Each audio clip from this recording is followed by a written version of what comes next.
Olá, meus amigos e amigas, produtores e produtoras rurais. Esse aqui é mais um episódio do Prosa da Alta, o seu podcast de conteúdo, informação, aquela informação estratégica, relevante, que vira conteúdo na veia, que vira decisão para dentro do seu negócio. Hoje nós estamos aqui na FamoVip, dando sequência nessa nossa primeira temporada, agradecendo aos nossos patrocinadores, a Êxito Rural Confinamento, ao Wise Monkeys e o Agiômetro. Sem eles nada disso seria possível. E dentro dos temas que a gente propôs para o Prosa da Alta, sempre a gente vai falar do que é relevante no nosso agronegócio. Então hoje, ser produtor rural está cada vez mais difícil, cada vez mais intenso. Sobreviver na propriedade, então, nem se fala o quanto que a gente está enfrentando de desafios. E quando você olha para desafios, existem ferramentas de mercado que vão auxiliar você, que é produtor rural assim como eu, a travar os seus custos, a olhar para como você vai colocar mais margem para dentro do seu negócio. Então, para isso, dentro dos nossos recrutamentos, hoje eu estou muito feliz em receber o Fernando Fabres, um grande amigo, um parceiro, um cara de jornada nossa e de muita coisa junto, mas acima de tudo um especialista em mercado financeiro, um especialista aí nas travas, nas defesas dos produtores rurais com relação à caixa e também a margem que você tem. Então fiquei muito feliz. Obrigado por você estar aqui com a gente, por esse convite aceito para a nossa primeira temporada. E hoje a gente vai falar muito de mercado financeiro na hora que todos os produtores mais estão precisando, que a hora é agora, porque nós estamos pressionados. Fábio, obrigado por você estar aí com a gente. Eu que agradeço o convite, Thomas. Como você disse, é amigo de longa data, parceiros aí do mercado, cliente, amigo, e é assim que a gente lida no mercado agro, né? A gente se torna amigo. E os desafios são grandes mesmo, né? É uma indústria a céu aberto. Cada vez mais esse cenário do agro se torna desafiador e a gente precisa mesmo usar as tecnologias e as travas que tem no mercado para isso. Estamos aí para bater esse papo com você hoje e passar um pouco de conhecimento. Bom demais, cara. Fico feliz, né? O pessoal te acompanha, tá vendo você sempre movimentando. Não só lá a gente olha, né, para a esfera do mercado, mas também a atuação política sua, que é uma atuação muito intensa e muito bem feita. Mas conta para nós, como é que começa a tua história com o agronegócio e, cara, como é que você chega a ser uma das grandes referências que a gente tem aqui com relação ao mercado financeiro, as travas e junto com os produtores? Então, Thomas, assim, isso começou em 2000, nos anos 2000 ali, eu comecei a fazer a faculdade de administração de empresas e quando eu estava terminando a faculdade, eu me atentei muito a uma parente minha que eu tenho em São Paulo, tenho até hoje, né, ela chama Regina, é a irmã da minha mãe, e ela trabalhava no mercado financeiro em São Paulo, no Itaú, na época. E aí eu comecei a tatear um pouquinho esse mercado diretamente no mercado de bolsa, né, de ações. E comecei a fazer algumas operações, naquela época que tinha muito IPO, né, teve IPOs lá grandes, que deu muito retorno quando o IPO saía. E aí eu comecei a fazer uns aportes nisso e comecei a tatear esse mercado financeiro.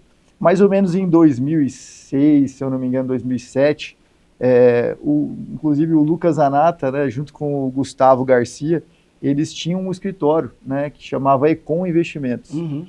E aí, numa conversa assim, que eu estava mexendo com o mercado futuro, e assim, a gente tinha sempre muitos amigos, contatos, como a gente tem aqui, falou, vamos começar a trabalhar esse mercado de bolsa mesmo, de ações? Eu falei, cara, vamos, eu estou mexendo com o mercado para mim, e a gente começa a fomentar. E estava, naquela época, muito movimentado o mercado de futuros de boi e milho, no mercado de BMF. E aí a parte de Bovespa não tinha. E eu fui para o escritório da Econ Investimentos para fazer isso. E o que aconteceu? Era um mercado na época, Tom, você tem uma ideia, hoje a gente fala de, acho que mais de 5 milhões de CPFs, né, de pessoas ali no mercado da Bolsa. Na época, se eu não me engano, não tinha 100 mil, ou até menos que isso. Então era muito pequeno o mercado de pessoas de CPFs na Bolsa, né? E com isso foi muito penoso trabalhar com o mercado de Bolsa de ações. A gente tinha uma sala no fundo, né, onde a gente mexia com o mercado de ações, e na parte da frente a parte do mercado financeiro, de BMF, do mercado agrícola. E era um movimento, né, de pecuarista, gente entrando, operando. Naquela época era operação por telefone, né? Então a gente tinha que dar as ordens por telefone, não é como hoje que você faz tudo no sistema. E então era até um movimento bem na época da Bolsa, tudo meio que manual ali, e tinha um movimento grande do escritório, e os meus clientes começaram a ficar aguçados com aquele movimento da outra sala. E aí a gente começou a fazer alguns movimentos no mercado de BMF, no mercado de boi e de milho. E aí, dali para frente, cara, na hora que picou, a turma já tinha envolvimento com agro também, né? Eram muitos clientes nossos que foram para a Bolsa e começaram a ir para o mercado de boi. E aí foi uma caminhada que começou ali por volta de 2007. Eu fui aprendendo muito, o Gustavo Garcia já tinha um escritório há muito tempo, fui aprendendo com ele também muita coisa, a gente ficava junto o dia inteiro, aí a gente começou a fazer cursos de gráfico e o conhecimento do mercado físico que a turma tinha, e dali a gente se tornou, numa época, um dos maiores escritórios do mercado de boi, de operação de boi da época. Então a gente cresceu muito ali naquele mercado, e tivemos você fez algumas perguntas aí que a gente estava batendo papo nos bastidores, teve momentos difíceis também, né, como a crise de 2008, que é até uma das questões que você me fez aí, sobre as dificuldades que muitas pessoas passaram nesse período dos anos 2000. Mas assim, minha caminhada começou por aí, uma curiosidade com uma parente que tinha esse mercado, fui para o mercado de bolsa, de Bovespa, e aí depois fui para o mercado de BMF, aí dali em diante foi operando o mercado de boi e milho até hoje, desde 2007. A gente está no mercado, aí em 2013 eu abro meu escritório Agros Investimentos, junto à Terra Investimentos de São Paulo, uma das maiores corretoras independentes do país, e estamos até hoje, né, já faz aí do escritório 13 anos, estava conversando hoje, já passa tão rápido, a gente não vê 13 anos de escritório. Né? Cara, a gente tá, assim, nós ainda não estamos virando dinossauro, né, mas, cara, eu conheci toda essa galera também, né, lembro, sim, conheci o Gustavo, então, assim, tem uma referência, lembro lá de trás, na época, uma das consultorias que atuava na fazenda, falava sobre trava, sobre o mercado de BMF, mas ainda era muito obscuro, muito longe, assim, dessa realidade do produtor. Isso estou falando aí basicamente nesse tempo, né? Estou falando 15 anos atrás. Então eu vejo que hoje teve grandes evoluções, né? Tá nesse caminho mesmo, tipo, em evolução constante. Se olhar para 15 anos atrás e para hoje, esse é o movimento mesmo, é constante evolução nas ferramentas, nas travas. Você acha que hoje o produtor está mais aberto a buscar esse tipo de ferramenta ou ainda continua numa postura muito resistente?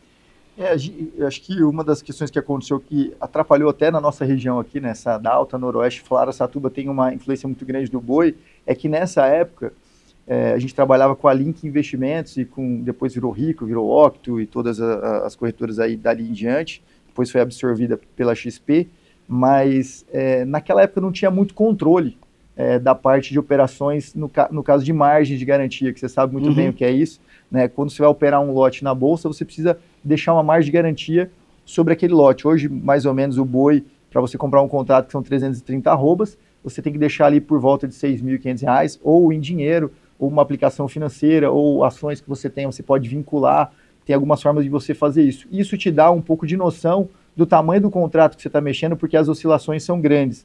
Naquela época, para você ter uma ideia, não tinha muito isso. As pessoas operavam ali meio que na liberdade de uma margem que a própria corretora dava. Então, aconteceu alguns solavancos em alguns grupos, né, principalmente nessa crise de 2007, 2008, 2009 ali do subprime, que machucou muita gente, né? E dali para cá, eu acho que isso trouxe um pouco de resistência por algum grupo, mas como o mercado tem caminhado hoje, pela tecnologia, pela globalização, a gente fala muito de China hoje na nossa dependência com questão de exportação, 50% das nossas exportações aí são China, a gente depende muito deles, e então há uma evolução grande, acho que até pela dificuldade hoje de você não se proteger dentro de um mercado tão globalizado.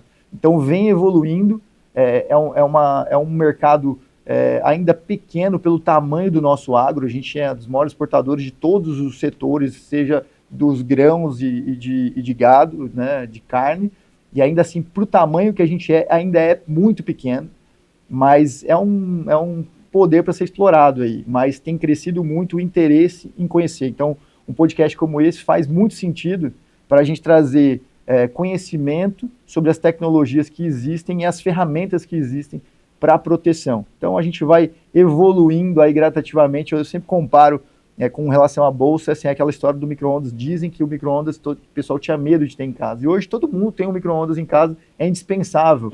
E acho que as travas e o mercado de proteção caminham nesse sentido.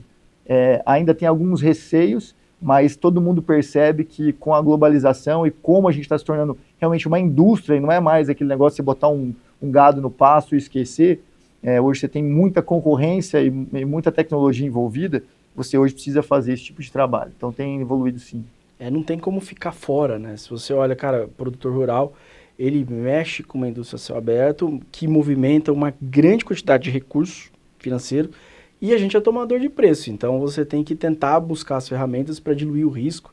Eu estou lembrando de uma história, de um dos nossos episódios, a gente falou muito sobre a Cobrac, cooperativismo, quanto que ela foi grande e relevante aqui, não na nossa região, mas Brasil todo, e depois teve problemas. Então isso traz um pouco da característica do que houve nessa segunda onda que você falou. Então os produtores, por conta de um problema que houve, até hoje o cooperativismo dentro da nossa região, ele dá uma patinada, porque os caras se machucaram num problema que a Cobrac teve e até hoje patina o cooperativismo, mas produtores rurais, que eles têm que estar dentro das cooperativas. Uhum. Então tem aquilo lá, somos produtores rurais, então o produtor é alguém resistente por si só. Vejo que você comentou muito sobre esse ciclo, eu lembro, vi isso também, que teve bastante gente que se machucou aqui, mas aí o mercado mudou. Acho que hoje tem novas ferramentas que o produtor pode se proteger, né? Então está trazendo mais uma nova opção que o cara tem, então às vezes não precisa pagar o ajuste de margem. Exato. Tem uma opção, o cara vai fazer call, vai fazer put, é um seguro de preço, é algo mais dentro dali, difícil, cara. Eu lembro quando a gente conversou no começo, até hoje a gente estudou muito, tive conhecimento para entender o que é a call, como que o produtor faz uma put, mas esse é o movimento, é defesa, fazer call, fazer put, dá para desmistificar um pouquinho desse movimento? Eu acho que esse é o caminho que a gente tem feito. Esses tempos atrás, um pessoal de confinamento nos chamou para fazer uma palestra para eles, então o pessoal foram todos lá no escritório, a gente fez uma palestra para eles para explicar esse tipo de operação e para desmistificar um pouquinho e até para tentar para isso, porque no dia a dia do produtor, ele fica muito enfiado ali muitas vezes no mato, né? E aí ele fica distante desse tipo de operação, do conhecimento, mas quanto mais passa o tempo, a gente vê que todo mundo está querendo se atentar, muitos clientes abrem as contas e querem já ficar de olho como é que está o mercado, para saber se está subindo, se está caindo, qual é a tendência do mercado. Então, a gente conversa muito, né, o dia inteiro conversando com o cliente, batendo esse papo, e não tem como ficar mais sem trava, não tem como mais ficar hoje sem proteção, vamos falar assim. Como você disse, existem muitos tipos de proteção. Qual você vai escolher, quem é o teu analista ali que vai te ajudar nisso, alguém que quer ficar te enfiando produto, né? A gente conversa muito, você é cliente nosso lá, e você não vê eu te enfiando nada. Uhum. O mercado ele tem oportunidades em alguns momentos, né? E a gente precisa buscar oportunidades em momentos diferentes. A gente tem praticamente dentro do mercado 3 opções.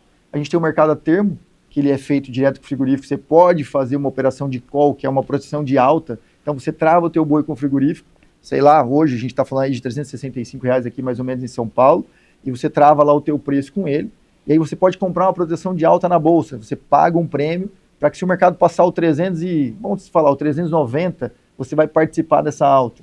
E aí você consegue fazer uma operação, vamos dizer ali, travada para os dois lados. A gente tem a proteção de put, que aí você só paga um prêmio para proteger, vamos dizer, traveia 340, para baixo do 340, você vai receber o financeiro daquilo, vai vender o seu boi para o frigorífico e vai receber o financeiro se passar do 40 para baixo na bolsa para um mês específico.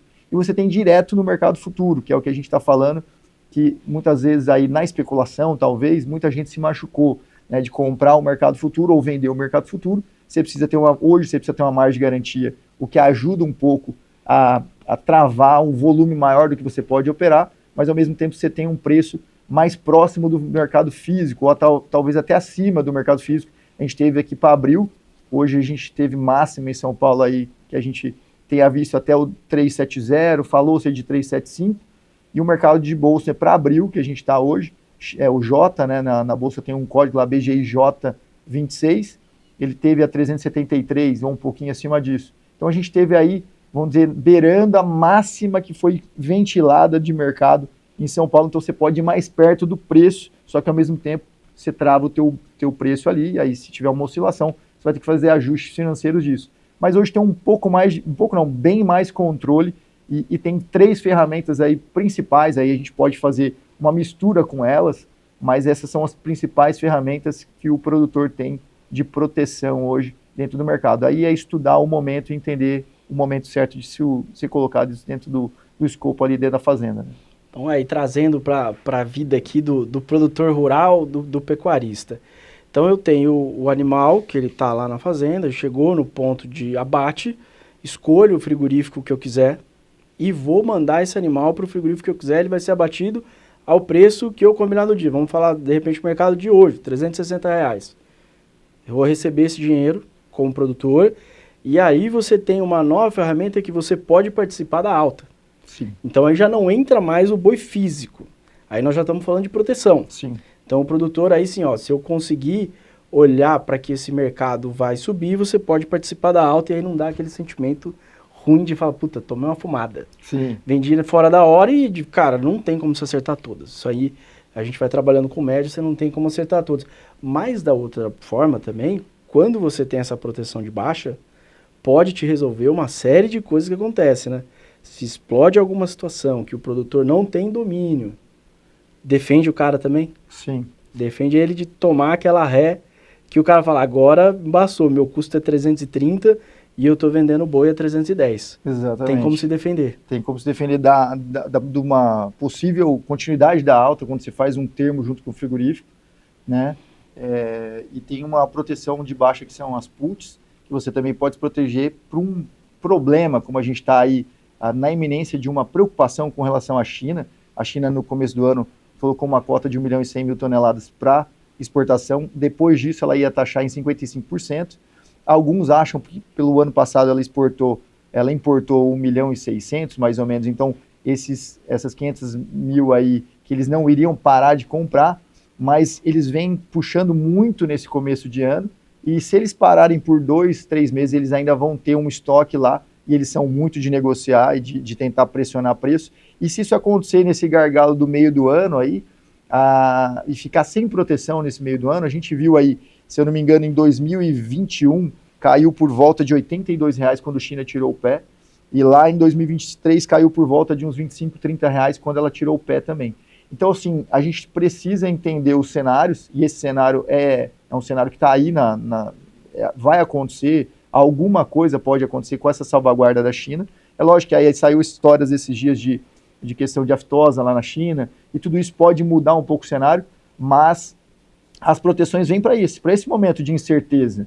Mas a put tem um custo mais alto, mais baixo, a gente sempre fica olhando custos para ver se entra ou não dentro da proteção. É um prêmio que você vai ter que pagar e um risco que você pode num preço mínimo. Sei lá, hoje, se for comprar a 340, vai estar caro para fazer. Vou fazer de 310 para ficar mais barato. Mas 310 que o mercado é 370, o que você está fazendo? Em 2021 caiu 80 e poucos reais. Se o mercado realmente der uma queda muito grande com relação a uma parada da China, você está protegido por uma desgraça pagando pouco. Então, você vai procurar momentos onde essas proteções vão te servir, como vão te servir. Você tem que procurar esse momento e aí procurar alguém que vai te ajudar com isso, e a gente está aqui para isso. Né? Você é especialista, né? A turma chinesada é esperta, não pode dormir na sombra deles. Eu acho que cada vez mais o Brasil buscando mais mercados, para nós é muito interessante que a gente diversifique um pouco. Certeza. Você acha que a gente está muito dependente da China, assim, olhando para o mercado pecuário? Demais. Eu acho que toda dependência é muito ruim, né, Tom? Eu acho que quando a gente está muito exposto com um mercado só, já é perigoso, né? Então, eu vejo você falando aqui da Famovip, vocês estão diversificando muito, né? Confinamento, milho, pivô, tudo vocês estão organizando para quê?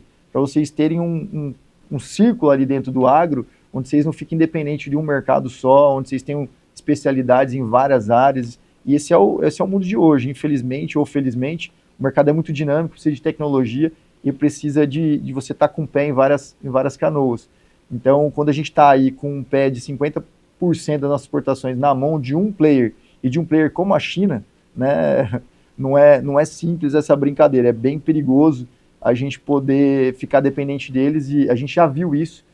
Esse é um mercado novo, né? Se a gente pensar na China, se eu não me engano, 2019 ou 20 para cá, que o volume da China aumentou muito, né? A gente tinha uma dependência lá atrás da Rússia, e aí depois a Rússia diminuiu muito, e aí entrou a China em 2019, 20, E começou a explodir essas importações de carne para a China. Mas a gente abriu um pouco mais ali Estados Unidos, a gente tem Indonésia agora, tem uma promessa de Japão, que seria uma coisa muito boa.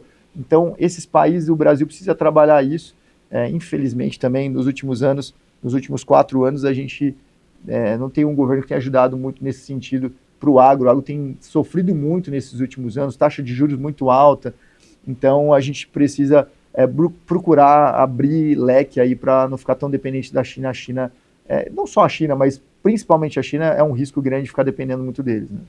Preocupante, né? Acho que o Brasil tem que diversificar mercados para a gente diluir risco, igual a gente está fazendo. Exato. Exatamente o mesmo movimento, mas aí a gente olha para a esfera política hoje, o agro está judiado, o agro está apanhando como nunca apanhou.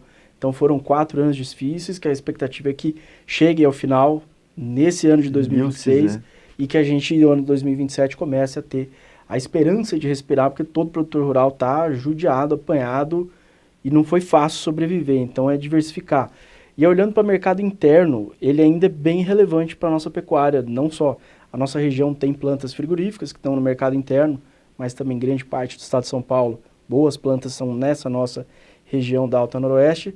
Mercado interno ainda é relevante para essa formação de preço? Muito relevante, né? A gente tá falando de, sei lá, cada hora esse número muda, mas falam em 60%, até um pouco mais, 70% de mercado. Depende do movimento de exportação que está muito grande nesses últimos dias, mas a nossa dependência do mercado interno é bastante grande. A maioria da carne fica no país. Então, essa questão de perda de poder econômico no país é muito difícil. Inflação alta, custos muito altos. Agora a gente tem uma situação ainda que agrava a nossa situação que vem em relação ao governo e o tipo do governo, com essas guerras que sobem combustível. A gente estava conversando disso agora ali no confinamento.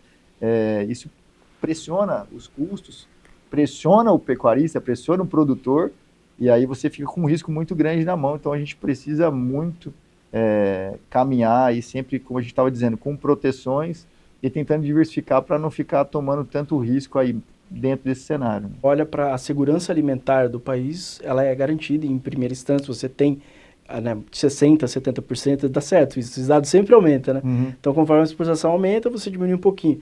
Mas essa carne fica no Brasil, então você está olhando, né, toda a genética, toda a qualidade, toda a melhoria, e isso vai para a mesa do brasileiro, vai para o prato. Então todo mundo gosta de comer a carne, para isso a gente precisa melhorar a economia, para que a gente possa ter mais acesso à proteína de qualidade. A proteína do boi tem muita qualidade, ela precisa estar mais acessível, mas hoje está meio difícil de enxergar esse cenário que politicamente está complicado o nosso Brasil, e a expectativa é que realmente melhore 2027, seja um ano novo. E aí, o Fábio, voltando para o produtor, isso serve não só para boi. Então, se tanto eu sou um pecuarista, então eu posso fazer esses movimentos de defesa, eu posso participar da alta, posso participar da baixa. Tem aquele produtor, se ele quiser operar mercado futuro, também é possível. Isso daí ele tem essa opção, aí vai deixar um ajuste. Se for para milho, para soja, ou pensando em câmbio, dá para se defender de todas essas, tanto nas commodities, mas nessas outras variações também é possível? Sim, a gente hoje no Brasil tem um mercado nesses outros ativos, vamos falar assim, na Bolsa, com volumes muito bons. Alguns você tem que linkar com o dólar por conta de não ser um mercado em reais. No caso, os dois mercados mais fáceis, vamos dizer, como a gente está falando de produtor, e é novo um pouco esse cenário para a maioria, acho que, dos produtores hoje.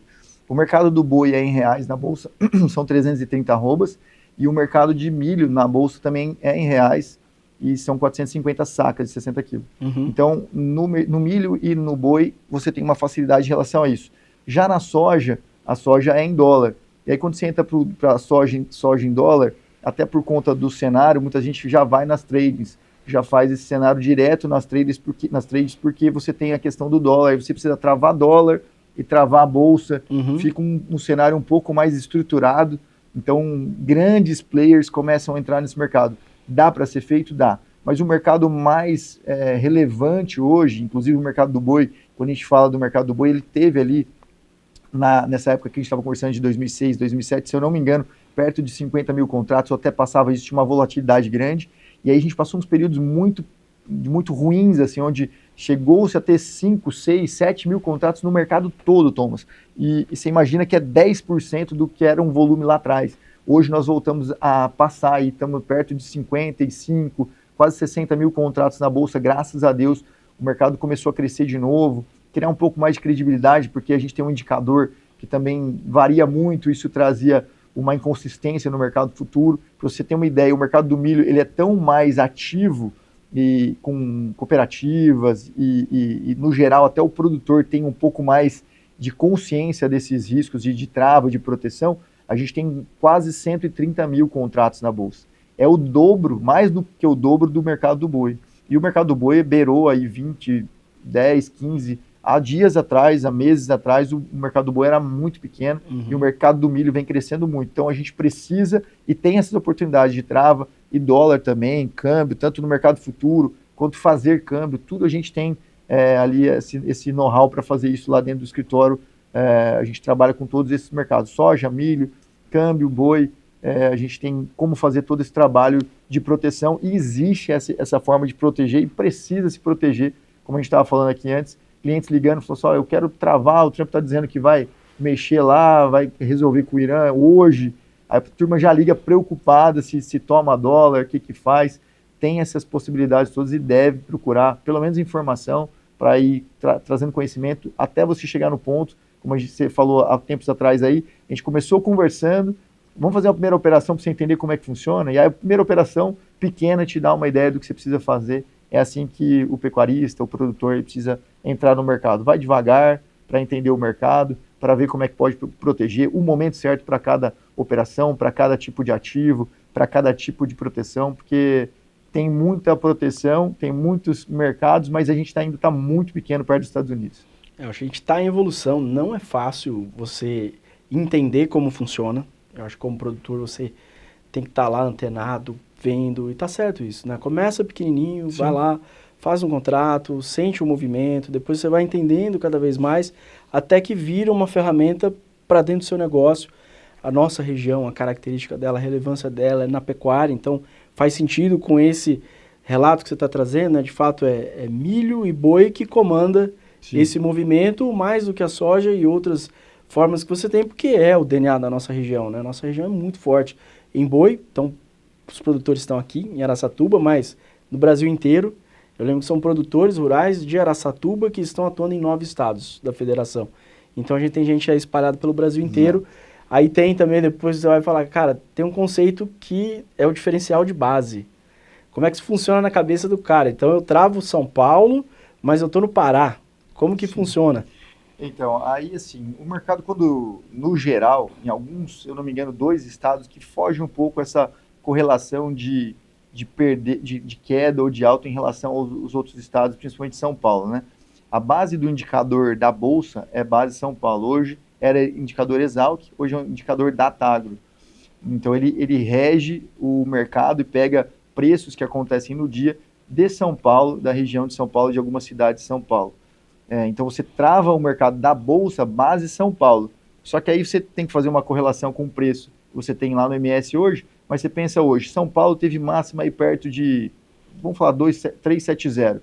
O MS, eu vi negócios, até antes do estouro um pouco maior dessa alta, esses dias de 360. Não está tão distante. Então esse é o diferencial de base do que é São Paulo, R$10 de diferença. Se você está travando a 350 em São Paulo, seria o 340 no MS. Mas, de qualquer forma, quando um mercado cai, dificilmente o outro mercado não anda junto. E São Paulo tem uma relevância muito grande ainda para o mercado, apesar da questão de boi estar espalhada pelo Brasil e ter volumes grandes em várias regiões, eles caem junto, eles se movimentam juntos. Até a questão de uma fêmea. Eu vou travar a boi, a Bolsa está falando de boi, macho, mas eu tenho fêmea, eu tenho novilha, mas são arrobas. Quando a gente fala do mercado de um contrato, são 330 arrobas. Arroba, a novilha tem, o boi tem, então você precisa pensar, olhar o diferencial de base, ok, até para achar o teu custo de produção e entender se faz sentido o valor que a Bolsa está hoje para aquilo que você está produzindo. Porque teve períodos onde estava muito perto, muito apertado, a Bolsa estava negativa em relação ao preço de custo de produção. Ali era o momento, não era, de fazer uma trava ou não. Então, esse diferencial de base faz sentido, né? Acho que ficou claro aí né, a diferença dos estados em relação a São Paulo, mas a Bolsa ela sempre reflete um movimento único no país. Dificilmente está caindo muito o mercado num lugar e está segurando muito o preço em um lugar só. Já aconteceu épocas de acontecer coisas boas. Por exemplo, o cara travou um boi do MS, São Paulo despencou e o MS ficou mais estável. Ele travou, São Paulo caiu, a Bolsa desceu, ele zerou a posição no mercado futuro, ganhando aquele financeiro daquela operação, e vendeu o boi dele no MS praticamente no mesmo preço que estava nos dias de alta. Então, aconteceu já esses movimentos, mas no geral, apesar do diferencial de base, a proteção ela é válida praticamente para todos os estados do país e tem que fazer essa proteção base em São Paulo, porque não existe outra operação. Aí você pode procurar a questão do termo, aí você mistura um termo com o call da Bolsa, que é aquilo que a gente falou, proteção de alta. É por isso que eu disse, cada lugar, cada tipo de produtor, em cidade que você está, estado que você está, a gente tem que pensar qual é a melhor estratégia para o momento e para a sua operação. Verdade, né? Parece ser complexa, mas quanto mais você vai ouvindo do tema, mais você vai tendo conhecimento e vai tornando ela mais fácil, mais atrativa, e você que é produtor tem que estar dentro. Você não pode estar fora disso. Tem que entender o que está acontecendo, não pode ficar fora, né? O pessoal tem falado muito. Esses dias eu fui viajar com um amigo que é bastante dinâmico no mercado. Ele falou, você precisa entrar no IA de cabeça, porque quem estiver fora desse mercado vai ficar fora de muita coisa daqui para frente, vai ser alguém fora do mercado. Então, os mercados têm evoluído muito e o mercado de bolsa, de proteção, o produtor precisa estar atento, né? As pessoas precisam estar com uma tela sabendo o que está acontecendo no mercado futuro. Não para olhar o mercado futuro para se balizar, vamos dizer assim, ficar ali assustado com o mercado, mas para balizador de proteção. Tem horas que o mercado está dando um baita de um preço no mercado futuro, diferença de 30, 40 reais, 30 reais do que está o mercado no dia, e aí você tem um custo de produção que você sabe, isso o produtor precisa saber, né? Então vocês estão aqui no confinamento, isso também o produtor precisa saber, qual que é o teu custo, né, de produção, o que a arroba produzida sua, o total do seu custo, muitos não sabem, né? E isso, não saber isso é um problema, porque se você não sabe, com o que você vai travar? O preço está bom, mas está bom para quem? Né? Para que produção que você está boa? Então, olhando o cenário, você precisa entender isso, porque aí o mercado futuro te dá balizas do que você está vendo no mercado físico de hoje e a possibilidade de proteção. Precisa ter essa ferramenta na mão. Essa ferramenta, eu lembro de uma frase célebre que sempre a gente ouviu, né? O lucro nunca quebrou ninguém, né? Exato. Então põe lucro no bolso e evita, assim, como produtor, evita ao máximo o movimento especulativo, porque a gente não tem domínio do mercado. Você falou de um negócio que é muito legal agora, análise gráfica. Você é um especialista em análise gráfica. Sim. E o produtor é um especialista em mercado, ele sabe o que está acontecendo. Como que se juntam? Quem conhece mais? É o gráfico que vai mandar no físico, é o físico que manda no gráfico? Eles podem ser complementares ou dá para achar umas sacadas ali? Feeling do produtor versus leitura de gráfico. Precisa fazer os dois em conjunto, né? Por isso que lá no escritório, o que eu faço o dia inteiro, o que a gente faz é conversar com o mercado, né? A gente tem cliente de todos, de indústria, a gente tem cliente de pessoa física, agropecuária, a gente conversa com todo mundo para sentir o físico, e isso acontece em todos os ativos, né? Na bolsa tem análise fundamentalista e análise gráfica. Você precisa estar linkando as duas coisas, porque hoje o cenário de bolsa acaba, infelizmente, ainda por ser pequeno, mas o movimento assusta muitas vezes, vê a bolsa caindo muito, e ela tem um histórico de quando ela adianta um movimento, ela está adiantando mesmo o movimento que vai acontecer no físico.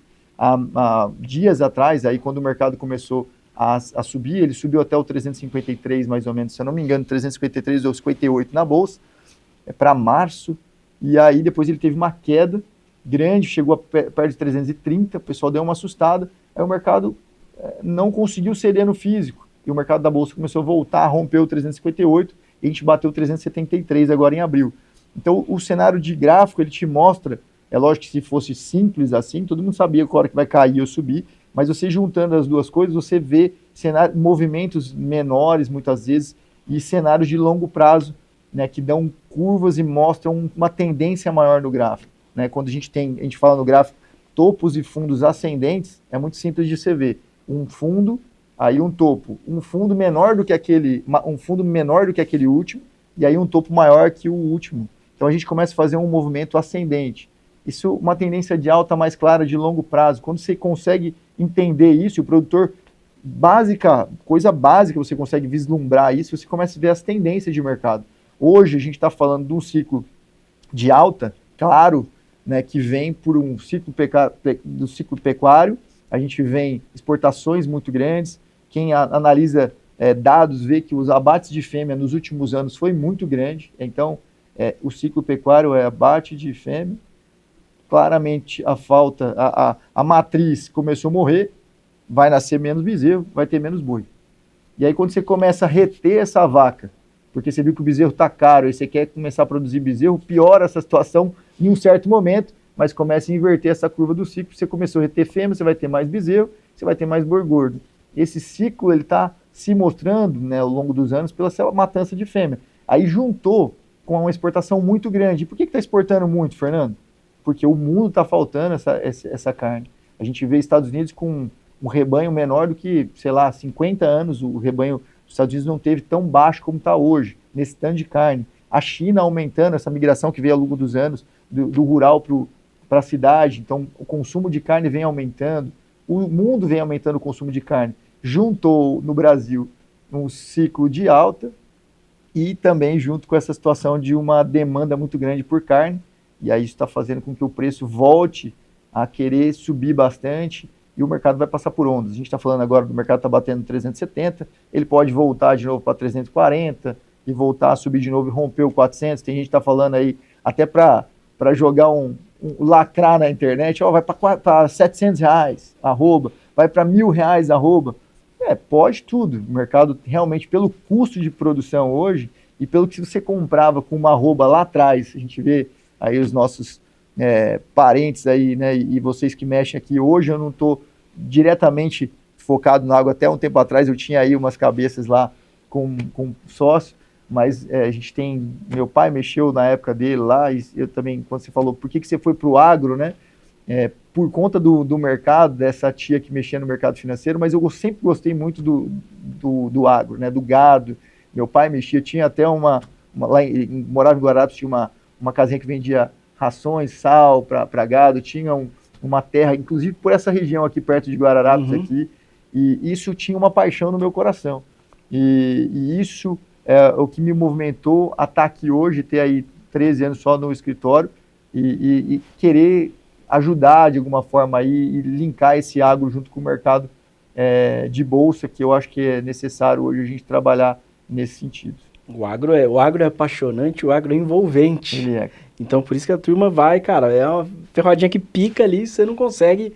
É muito gostoso trabalhar no agro. Acho que o agro é muito abrangente, ele é muito envolvente, ele é muito receptivo. Eu acho que isso tudo faz com que a gente queira ficar. O produtor, ele é muito bom da porteira para dentro.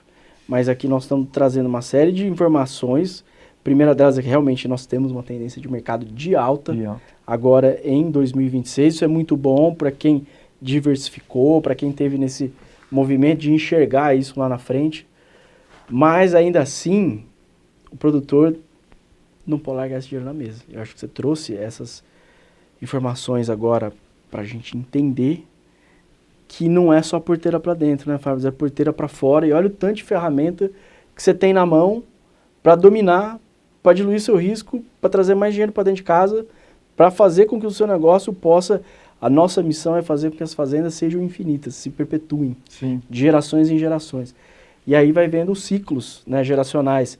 Teus clientes hoje, eles são produtores rurais, é uma turma mais nova, é uma segunda geração? Como é que é o perfil dos teus clientes que estão operando lá? Então, tem uma turma mais antiga, assim, que opera, que, por incrível que pareça, tem muita gente que, daquela época para cá, aprendeu muito com o mercado, porque teve as situações lá atrás que a gente falou que foram aprendizados e levou isso como aprendizado e se tornou até um especialista do mercado, né?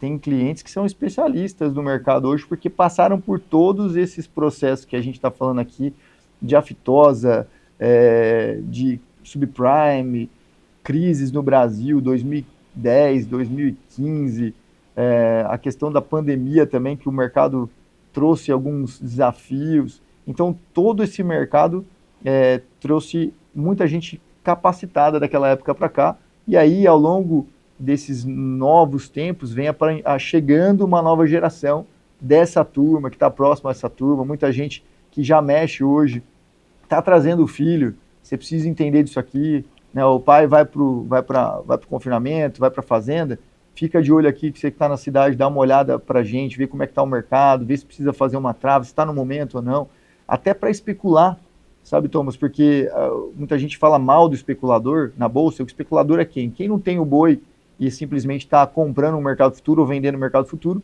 para se movimentar e fazer um dinheiro, né? O mercado subiu R$1, ele comprou 10 contratos, ele está ganhando R$3.300 ali no dia.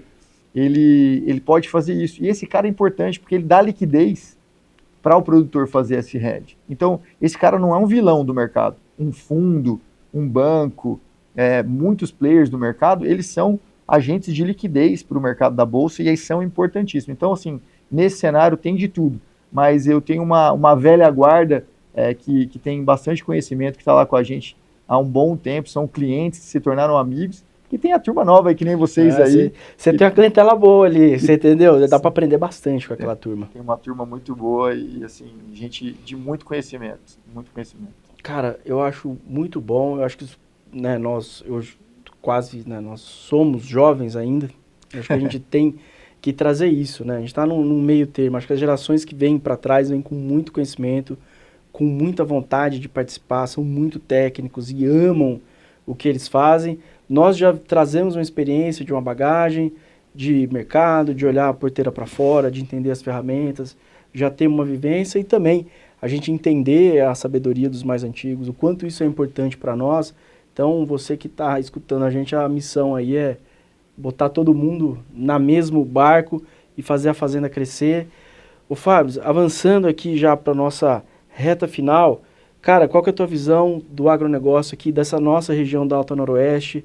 Cara, os próximos 10 anos aí, produtor rural, tá bem amparado, cara, essa tendência, aguenta, luta, que vem coisa boa aí pela frente? Eu acho que a gente tem que ter olhos bons, né? Tudo que eu faço na minha vida, eu acho que a gente tem que colocar Deus na frente, acreditar nele, confiar nele, porque a gente está fazendo, tudo que a gente está fazendo aqui tem um propósito, né? A gente está passando por uns anos aí que são, como você disse aí, de sofrimento para o agronegócio, de luta para o agronegócio, mas eu acho que depois de um vale, depois de uma tempestade, a gente tem que saber que lá atrás o sol nunca dorme, né? Ele está ali e a gente tem que passar por esse tempo. Eu estou vendo o mercado agora bastante sofrido, aí, o mercado do agro, a gente passou um período bom aí nos últimos, de 2019, 20, 21, pegou um período melhor ali, onde as commodities melhoraram, a soja melhorou, depois trouxe uma queda grande aí, custos altos, e o grande desafio do nosso tempo, Thomas, eu acho que é a questão de custos altos, né? De tudo que acontece que é globalizado e que de alguma forma afeta o poder de consumo e o custo dessa operação. Então, eu acho que é um momento que o pecuarista e o produtor, ele começa a olhar para os custos, ele começa a ficar mais afinado nisso, ele começa a trazer mais tecnologia. Então, eu acho que todo momento de dificuldade te deixa... você vai fechar onde está pingando água ali que não deveria estar. Isso é importante, né, no seu negócio, aqui na Famovip, ou lá na Agros Investimentos. Na nossa casa, muitas vezes, a gente começa a fechar esses gargalos e aí a gente se torna mais enxuto, mais forte para as próximas etapas da nossa caminhada. Eu acho que o agro está passando por isso.